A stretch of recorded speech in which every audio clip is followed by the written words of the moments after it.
Anda kembali di Berita Utama bersama saya Jihan Novita. Saudara, di usia senjanya, seorang nenek berusia 80 tahun di Surabaya harus menghadapi kenyataan pahit.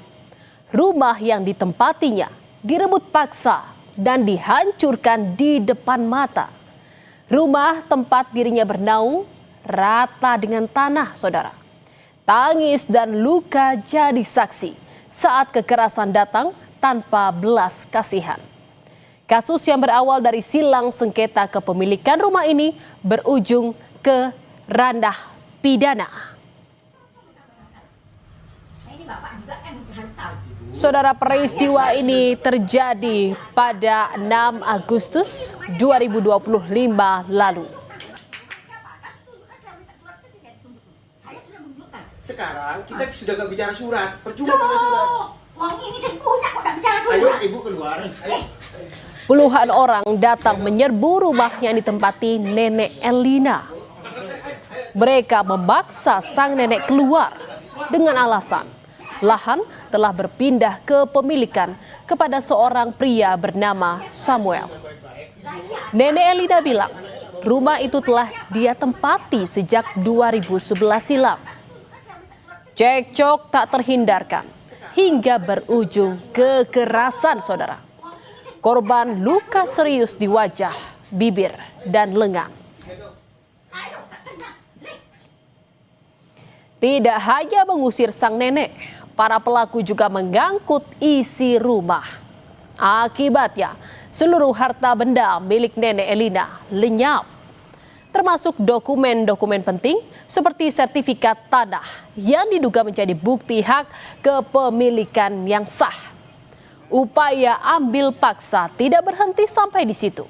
Rumah yang telah menjadi tempat berteduh nenek Elina selama belasan tahun juga dirobohkan dan hanya menyisakan puing yang berserakan.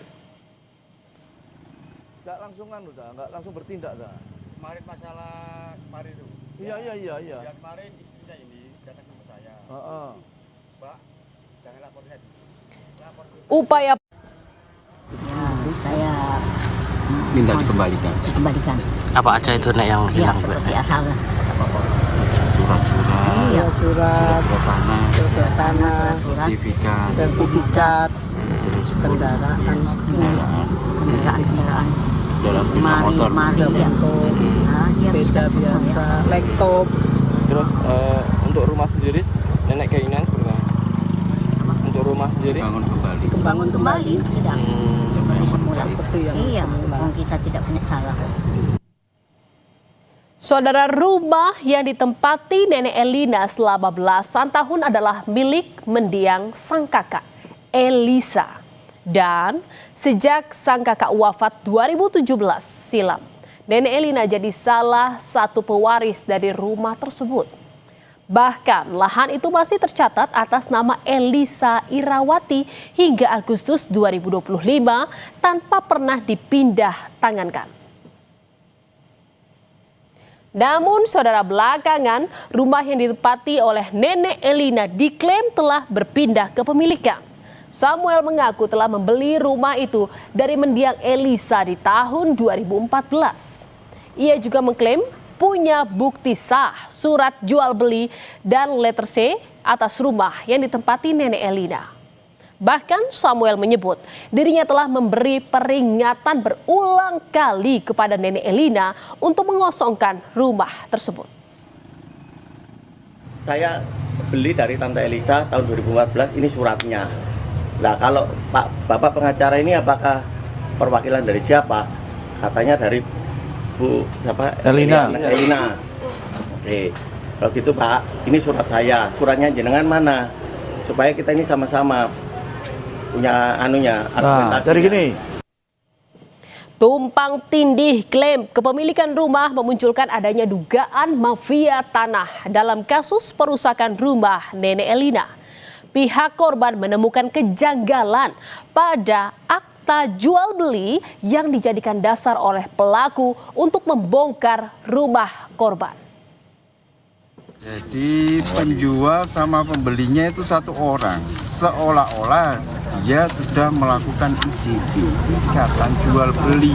Kita mengklaim 2014 katanya sudah dibeli, tetapi di sini di pencoretan letter C ini Baru 24 September 24 September 2025. dirobohkan. Iya.